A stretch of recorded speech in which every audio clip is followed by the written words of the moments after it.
Assalamualaikum warahmatullahi wabarakatuh. Bismillahirrahmanirrahim. Saya akan menjelaskan sedikit tentang biografi Syekh Son Haji, pengarang kitab Jurumiyah. Ini merupakan rekaman tambahan karena kemarin video yang awal, beberapa menit awal itu terpotong.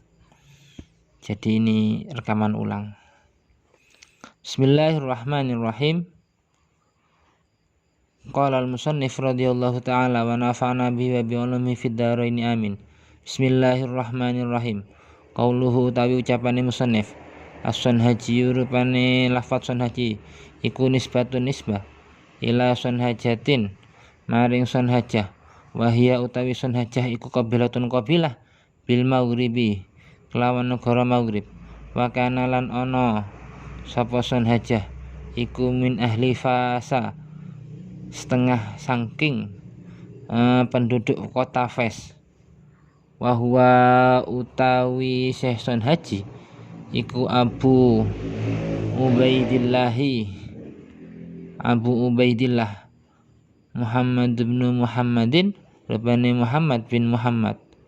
Wulida den lahirake sapa Syekh Son Haji sanata isnataini ing taun 12 wasab'ina lan 70 wasitti mi'atin lan 600 watu wufiya lan den wafatake sapa Syekh Son Haji sanata salasin ing taun 3 wa isrina lan 20 wasab'i mi'atin lan 700 wadufina lan den kubur sapa Syekh Son Haji dakhila babil hadidi ing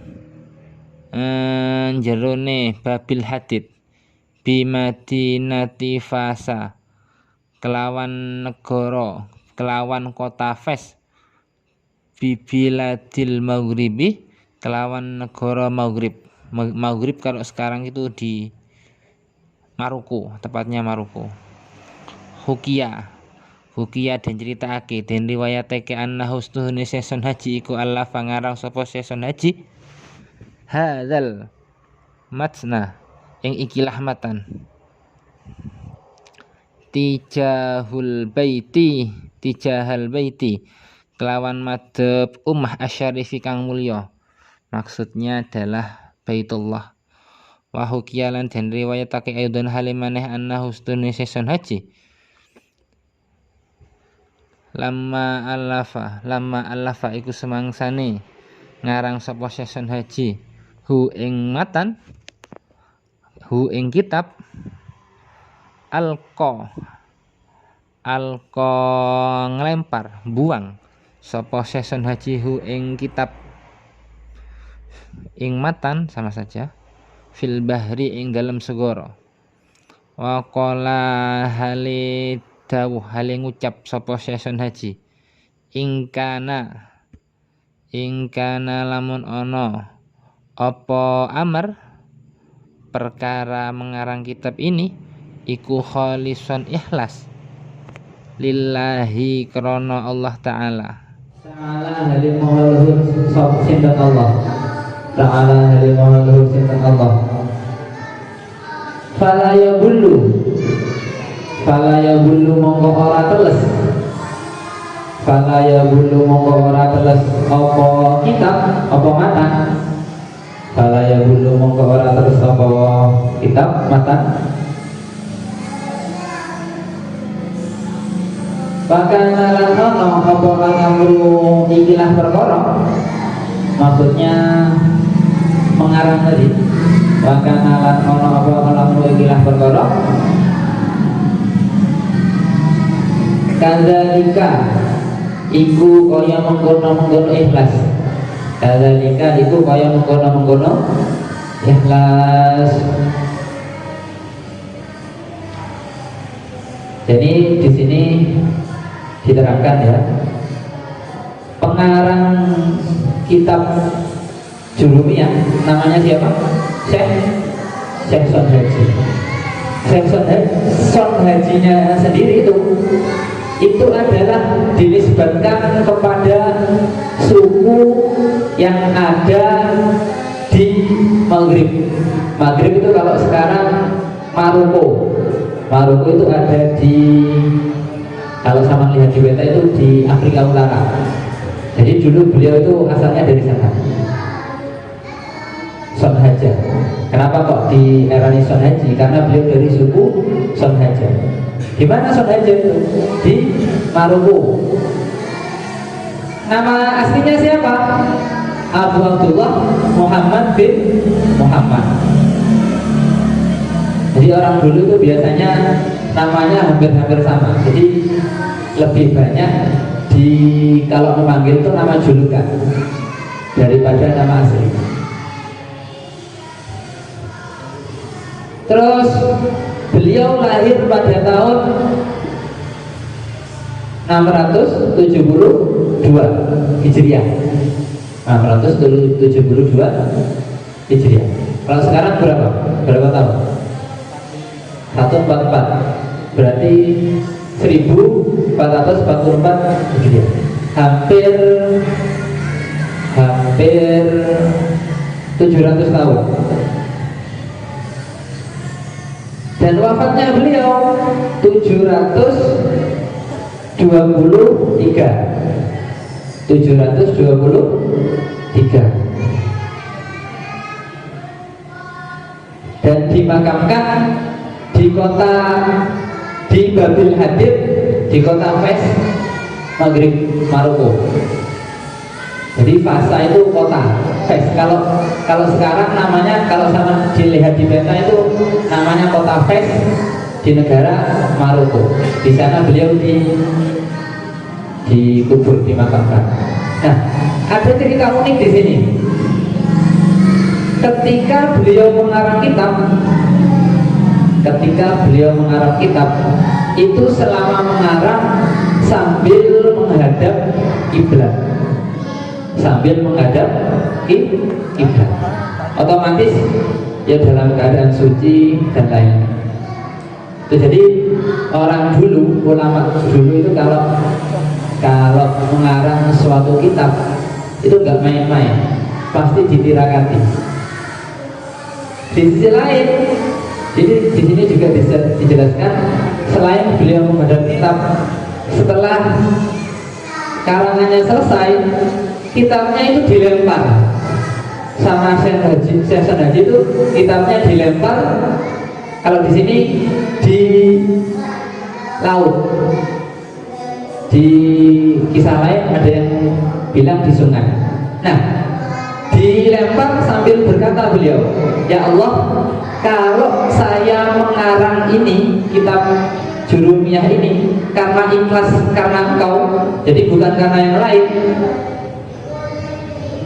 semoga ini tetap aman, tidak basah dan lain-lain. Dan ternyata